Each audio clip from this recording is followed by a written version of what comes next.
Hello दोस्तों, स्वागत है आपका अपना यूट्यूब चैनल फिनित एजुकेशन पे।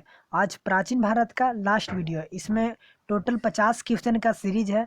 इसमें काफ़ी दोस्तों की मांग हो रही थी कि आप लाइए, तो चलिए आज मैं ले आया हूँ।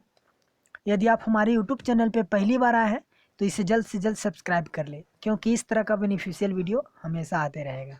तो चलिए शुरू करते हैं। भारत में चांदी की उपलब्धता के प्राचीनतम साक्ष्य कहाँ से मिले हैं? तो यह प्राप्त हुआ है हड़प्पा संस्कृति से। इसका राइट आंसर ये हो जाएगा। नेक्स्ट है, सूची 1 को सूची 2 से सुमेलित कीजिए तथा नीचे दिए गए कोटों की सहायता से सही उत्तर का चयन कीजिए। इसमें मुख्यालय का नाम दिया गया है और दूसरा क्षेत्र का दिया गया है। कहाँ से मिला है? तो हड़प्पा हड़प्पा संस्कृति से यहाँ 837 समाधान मिला है। तो इसका हो जाएगा 1 से। लोथल लोथल से गोदी या गोदीबाड़ा या बंदरगाह बोल सकते हैं, वहाँ प्राप्त हुआ है। कालीबंगा से जुता हुआ खेत प्राप्त हुआ है, इसका साक्ष्य मिला है। और मोहनजोदड़ो से नर्तक की मूर्ति मिली है। तो ये हो जाएगा 3 से।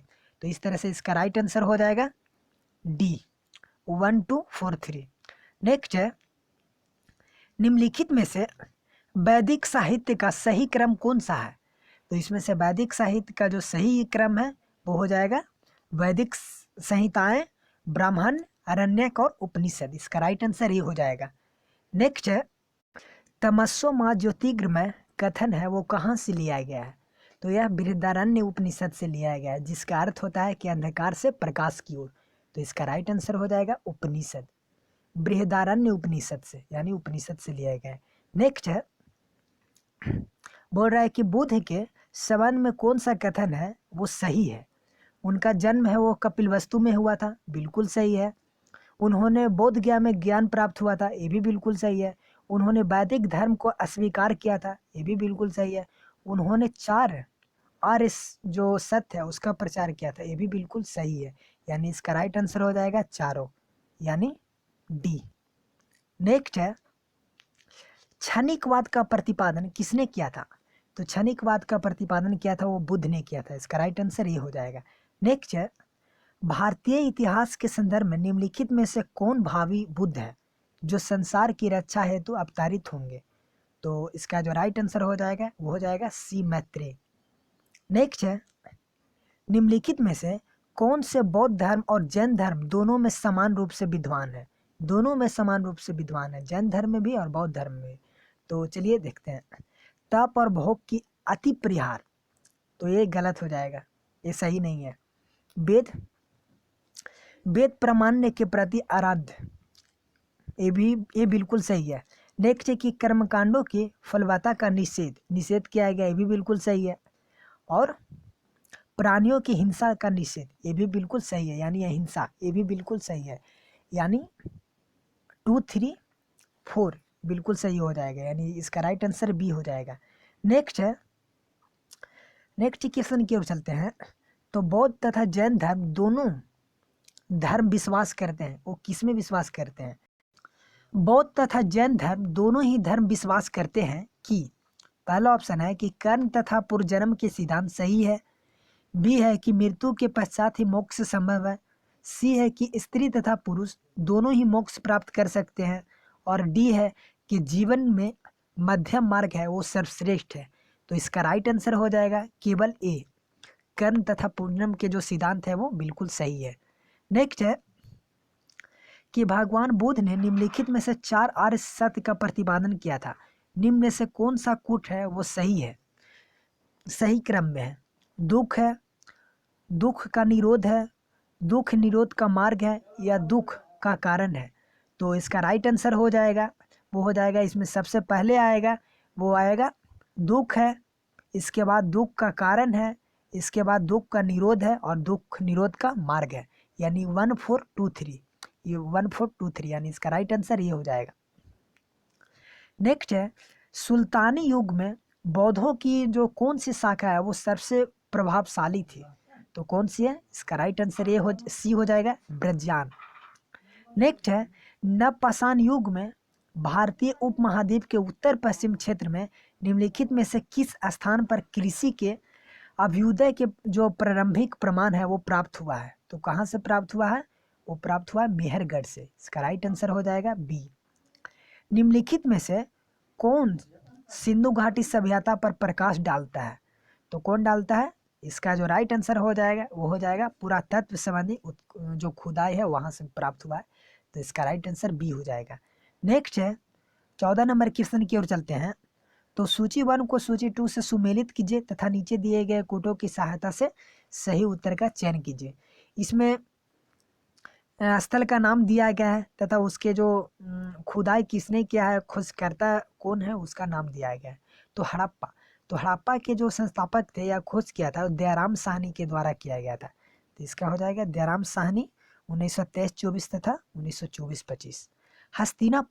हस्तिनापुर बीबी लाल, तो इसका हो जाएगा बीबी लाल द्वारा किया गया था, यानी 4 से हो जाएगा 1950-52 में।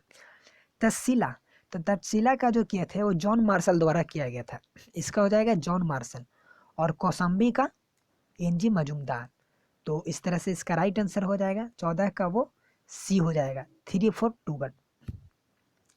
नेक्स्ट है निम्नलिखित राज्यों में से किसका संबंध बुद्ध के जीवन से था? तो किसका संबंध बुद्ध के जीवन से था? अवंती, गंधार, कौशल या मगध। तो इसका राइट आंसर हो जाएगा वो हो जाएगा शिक्षा का जो अपना प्रसार प्रसार किए थे वो कौशल और जो मगध है वहाँ किए थे। तो इसका राइट आंसर हो जाएगा 3 4 यानी सी। नेक्स्ट क्वेश्चन की ओर चलते हैं। तो कलिंग नरेश खारवेल का संबंध था। कलिंग नरेश खारवेल का संबंध किस वंश से था? तो इसका राइट आंसर हो जाएगा ए महामेघवाहन वंश। इसका राइट आंसर ये हो जाएगा। 17 नंबर क्वेश्चन की ओर चलते हैं। तो अशोक का अपने शिलालेखों में समानता जिस नाम से उल्लेख मिला है वह कौन सा है? तो अशोक का जो नाम मिला है शिलालेख में वो प्रियदर्शनी नाम मिला है। इसका राइट आंसर डी हो जाएगा। नेक्स्ट है निम्नलिखित कालों को सही क्रम में संयोजित कीजिए। इसमें पाषाण काल के युग के दौरान दिया गया है। तो इसमें जो सबसे पहले आ जाएगा वो आ जाएगा पूरा पाषाण काल। सबसे पहले पूरा पाषाण काल, इसके बाद मध्य पाषाण काल, नव पाषाण काल और लास्ट में ताम्र पाषाण काल। यानी इसका राइट आंसर हो जाएगा 2 3 1 4 2 3 1 4 यानी सी। नेक्स्ट है मोहनजोदड़ो का अर्थ मृतकों का टीला होता है। तो किस अन्य हड़प्पा स्थल का सही अर्थ क्या है? तो यानी हड़प्पा अर्थ का सही अर्थ क्या है हड़प्पा स्थल का? तो इसका राइट आंसर हो जाएगा ये हड़प्पा।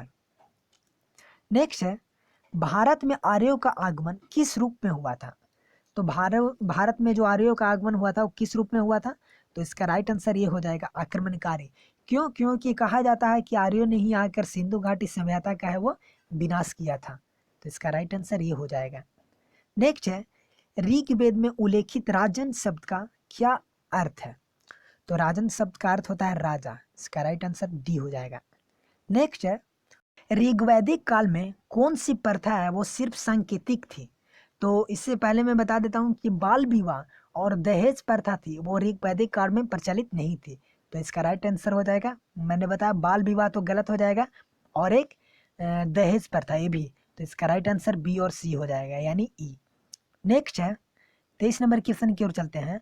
तो सुमेलित करने बोल रहा है, मिलान करने बोल रहा है। यहाँ पे कुछ राज्य का नाम दिया गया है और तथा राजधानी है। तो अंग की जो राजधानी थी वो चंपा थी। तो इसका हो जाएगा चंपा। और कौशल की राजधानी श्रावस्ती थी। हो जाएगा श्रावस्ती। वज्जी की जो राजधानी थी वो वैशाली थी और चेदी की जो राजधानी थी वो शक्तिमती थी। तो इस तरह से इसका राइट आंसर हो जाएगा 3 2 4 वाली, यानी इसका राइट आंसर ये हो जाएगा। नेक्स्ट है निम्नलिखित में से कौन सा एक सिकंदर के आक्रमण का परिणाम नहीं था? तो चलिए देखते हैं। सिकंदर के आक्रमण का परिणाम नहीं था। इस आश्रय ने भारत और यूनान के बीच प्रत्यक्ष संपर्क स्थापित करवाया था। नेक्स्ट है कि इस आक्रमण ने पूर्वोत्तर भारत में यूनानियों की स्थापना का मार्ग प्रशस्त कर दिया था। सिकंदर अनेक भौगोलिक खोजों के लिए उत्तरदायी था। और डी है कि उसने भारत को यूनान की विरासत बताया। तो इसका राइट आंसर हो जाएगा 24 का हो जाएगा बी सी डी जो है गलत है, यानी बी सी और डी गलत है, यानी इसका राइट आंसर ई हो जाएगा। नेक्स्ट है नेक्स्ट क्वेश्चन की ओर चलते हैं। 25 नंबर को बोल रहा है कि सिकंदर किसका शिष्य था? तो सिकंदर शिष्य था अरस्तु का। इसका राइट आंसर ये हो जाएगा। सिकंदर का सेनापति कौन था? तो देखिए सिकंदर का सेनापति इसमें सिल्यूकस निकेटर भी था, निरियाकस भी था। तो इस तरह से इसका राइट आंसर ई हो जाएगा। 27 नंबर क्वेश्चन की ओर चलते हैं। 26 का ई हो जाएगा। 27 नंबर क्वेश्चन की ओर चलते हैं। तो बुद्ध के बारे में कौन सा शब्द है वो सर्वाधिक उपयुक्त है? वो आस्तिक थे, नास्तिक, आज्ञावादी या भौतिकवादी? तो इसका राइट आंसर हो जाएगा नास्तिक। नास्तिक मतलब होता है जो ईश्वर में विश्वास नहीं करता, तो ये भगवान में विश्वास नहीं करते थे। इसका राइट आंसर बी हो जाएगा। नेक्स्ट है 28 नंबर क्वेश्चन की ओर चलते हैं। तो जैन धर्म में मूर्ति पूजा का साक्ष्य कहाँ से प्राप्त हुआ है? तो मथुरा से प्राप्त हुआ है। इसका राइट आंसर हो जाएगा ए, मथुरा अभिलेख से। किस विवाद के कारण जैन धर्म का श्वेतांबर तथा दिगंबर में जो विभाजित हुआ था? तो इसका राइट आंसर हो जाएगा जैन साधुओं को वस्त्र धारण करने चाहिए या नहीं करने चाहिए, इसी के कारण विभाजन हुआ था। इसका राइट आंसर सी हो जाएगा। नेक्स्ट है निम्नलिखित में से कौन बौद्ध धर्म का प्रथम जो महान शासक था वो संरक्षण प्रदान किया था? तो इसका राइट आंसर हो जाएगा देखिए उदयन जो है, उदयन तो जैन धर्म से था, तो ये बिल्कुल नहीं हो जाएगा। तो इसका राइट आंसर हो जाएगा अजातशत्रु, क्योंकि इसी के शासनकाल में है वो बुद्ध की मृत्यु के पश्चात प्रथम बौद्ध संगति का आयोजन हुआ था। इसका राइट आंसर ये हो जाएगा। नेक्स्ट है रामायण और महाभारत जिस प्रकार भारत के पवित्र ग्रंथ हैं, उसी प्रकार दीप वंश और महा जो वंश है वो पवित्र ग्रंथ किस देश के माना जाता है? तो कहाँ के माना जाता है? श्रीलंका का माना जाता है। इसका राइट आंसर ये हो जाएगा श्रीलंका। नेक्स्ट है पाशुपत्य संप्रदाय के संस्थापक कौन थे? तो पाशुपत्य जो संप्रदाय के संस्थापक थे वो लव कुलिस थे। इसका राइट आंसर हो जाएगा love Kulish. Sorry love Kulish होगा, लकुलिस यहाँ पर दिया गया है, बट इसका राइट आंसर लव कुलिस होगा। नेक्स्ट है ये मैं आप लोग को एक और बात बता देता हूँ कि ये भगवान विष्णु जो भगवान शिव है उनका 18 अवतारों में से इन्हें एक माना जाता है, तो आप ध्यान रखिएगा। नेक्स्ट है आधुनिक इतिहास ने मगध के किस राजा के लिए उग्रवादी शब्द का प्रयोग किया है? तो किसके लिए प्रयोग किया है? इसका राइट आंसर हो जाएगा बी, अजातशत्रु के लिए किया है। 34 नंबर क्वेश्चन की ओर चलते हैं। तो बोल रहा है कि निम्नलिखित में से किस शासक ने अवंती को हराकर या जीतकर मगध का हिस्सा बनाया था? तो किसने अवंती को जीता था? तो अवंती को जीतने वाला था। इसका राइट आंसर हो जाएगा 34 का, वो 34 का वो हो जाएगा सी, शिशुनाग ने जीता था। याद रखिएगा शिशुनाग ने अवंती को जीता था। नेक्स्ट है यूनानी स्रोतों में चंद्रगुप्त मौर्य को किस नाम से अभिहित किया गया है? तो किस नाम से किया गया है? इसका राइट आंसर हो जाएगा सिंड्रोकोटस और एंड्रोकोटस दोनों। इसका राइट आंसर ये अभी ए और बी दोनों हो जाएगा, यानी ई हो जाएगा। कालसी प्रसिद्ध है, किस लिए प्रसिद्ध है? तो कालसी अशोक के शिलालेख के कारण प्रसिद्ध है। इसका राइट आंसर सी हो जाएगा। नेक्स्ट है निम्नलिखित में से कौन स्रोत मौर्य के नगर प्रशासन का विस्तृत विवरण प्रदान करता है? तो जो मौर्य नगर है उसके प्रशासन के संबंध में किस पुस्तक से मिलता है? तो मेगास्थनीज के पुस्तक इंडिका से इसका वर्णन मिलता है। इसका राइट आंसर बी हो जाएगा। 38 नंबर क्वेश्चन की ओर चलते हैं। तो सूची 1 को सूची 2 से मिलान करने बोल रहा है। यहाँ पे देखिए भारत आने वाला जो विदेशी यात्री है, विदेशी जो आक्रमणकारी है उनका नाम दिया गया है। तो डिमेट्रियस भारत आने वाला पहला बैक्टीरियाई था या बैक्टीरियाई बोल सकते हैं या बोल सकते हैं हिंदू यूनानी। तो इसका राइट आंसर हो जाएगा 3 से। रुद्रदामन, तो रुद्रदामन किस वंश का था? तो रुद्रदामन हो जाएगा शक। गोंडोफनीज इसका हो जाएगा पल्लव या पार्थियान, इसको पार्थियान भी बोलते हैं या पल्लव। और भीम किस वंश का था? कुषाण।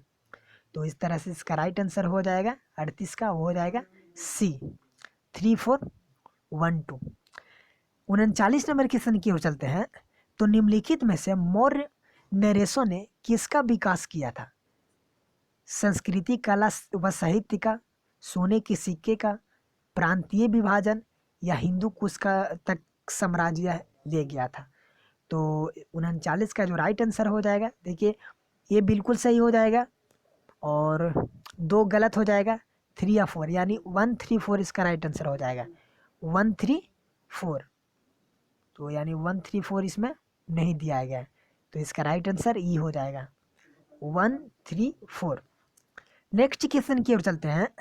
तो निम्नलिखित ऐतिहासिक यात्रियों को काल जो क्रमानुसार है वो व्यवस्थित कीजिए। सबसे पहले कौन आए थे? तो इसमें से जो सबसे पहले आने वाले हैं वो हो जाएगा सबसे पहले आएंगे वो फरयान आएंगे। इसके बाद जो आएंगे हिंदसांग आएंगे, और इसके बाद मेगास्त्री, और लास्ट में इत्सिंग। तो इसका राइट आंसर हो जाएगा 2 3 4 1, यानी इसका राइट आंसर बी हो जाएगा। नेक्स्ट है, दक्षिण भारत के किस क्षेत्र पर चंद्रगुप्त मौर्य का अधिकार नहीं था? तो कलिंग पर तो उसने किया था, वो अशोक बोलते हैं, अशोक जीता था। तो ये तो बिल्कुल गलत हो जाएगा, यानी इसका जो राइट आंसर हो जाएगा वो हो जाएगा ये कलिंग ही। नेक्स्ट है, प्राकृत भाषा का कौन सा रूप अशोक के लगभग सभी अभिलेख में प्रयुक्त है? प्राकृत अभिलेख का प्रयोग अशोक के शिलालेख में सबसे ज्यादा देखने को मिला है। तो इसका राइट आंसर इसमें हो जाएगा प्राकृत भाषा के कौन सा रूप? मागधी। इसका राइट आंसर ये हो जाएगा। नेक्स्ट है, सुमेलित करने बोल रहा है। यहाँ पे मंदिर का नाम दिया गया है, यहाँ पे जगह पर दिया गया है कि किस स्थान पर स्थित है। तो चलिए देखते हैं। सूर्य मंदिर, तो सूर्य मंदिर हम लोग जानते हैं कोणार्क का सूर्य मंदिर। तो इसका राइट आंसर ये 2 से मिल जाएगा। लिंगराज मंदिर, तो लिंगराज मंदिर उड़ीसा के भुवनेश्वर में स्थित है। इसका हो जाएगा भुवनेश्वर। हवा महल तो सब जानते हैं जयपुर में, और गोमतेश्वर की प्रतिमा है वो श्रवण बेलगोला में, यानी कर्नाटका में। तो इसका राइट आंसर हो जाएगा वो हो जाएगा ई। नेक्स्ट 44 नंबर क्वेश्चन की ओर चलते हैं। तो बोल रहा है कि पश्चिमी भारत में प्राचीनतम शैलकृत गुफा कहाँ है? तो इसका राइट आंसर हो जाएगा सी, अजंता, भाजा और कोंडनी, ये प्रमुख है। इसका राइट आंसर हो जाएगा 44 का, वो सी हो जाएगा। 45 नंबर क्वेश्चन की ओर चलते हैं। तो यहाँ पे वंश का नाम दिया गया है तथा यहाँ पे राजधानी दिया गया है। तो चालुक्य, चलिए शुरू करते हैं। चालुक्य की जो राजधानी थी वो बादामी थी। तो इसका हो जाएगा 3 से मिल जाएगा। पल्लव, तो पल्लव की जो राजधानी थी वो कांचीपुरम थी, कांचीपुरम। और हर्ष, जो वर्धन वंश से था, हर्षवर्धन, उसकी जो राजधानी थी वो कन्नौज थी। और पांडे की राजधानी मदुरई थी। तो इस तरह से इसका राइट आंसर हो जाएगा। 45 का आप लोग देख लीजिएगा। 46 नंबर क्वेश्चन की ओर चलते हैं। तो कौन चीनी धर्म यात्री हर्षवर्धन के साम्राज्य में आया था? तो हर्षवर्धन के जो शासन काल में आया था वो कौन था? ह्वेनसांग। इसका राइट आंसर सी हो जाएगा। नेक्स्ट है, चरक संहिता जो नामक पुस्तक है वो किस विषय से संबंधित है?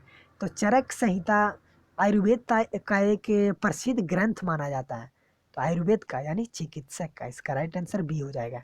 नेक्स्ट है, मदुरई किसकी राजधानी थी? तो मदुरई किसकी राजधानी थी? पांडे की। इसका राइट आंसर हो जाएगा पांडे। इसका राइट आंसर डी हो जाएगा। नेक्स्ट है, बिंदुसार ने किस धर्म का संरक्षण प्रदान किया था? तो जो बिंदुसार था वो कौन सा धर्म से था? तो जैन धर्म को मानता था। इसका राइट आंसर बी हो जाएगा। नेक्स्ट है, और लास्ट क्वेश्चन है कि मगध महाजनपद का संस्थापक कौन था? तो मगध महाजनपद का जो संस्थापक माना जाता है वो बृहदत्त को माना जाता है। इसका यार ब्रह्मदत्त इसको यहाँ पे दिया हुआ है, बृहदत्त होता है। तो इसका राइट आंसर ये हो जाएगा। आपको वीडियो अच्छी लगी है, मेहनत अच्छी लगी है, तो प्लीज़ जल्दी से इस वीडियो को लाइक कीजिए, दोस्तों के पास शेयर कीजिए, और इस चैनल को जरूर सब्सक्राइब कीजिए। चलिए नेक्स्ट वीडियो में मिलते हैं। Thank you.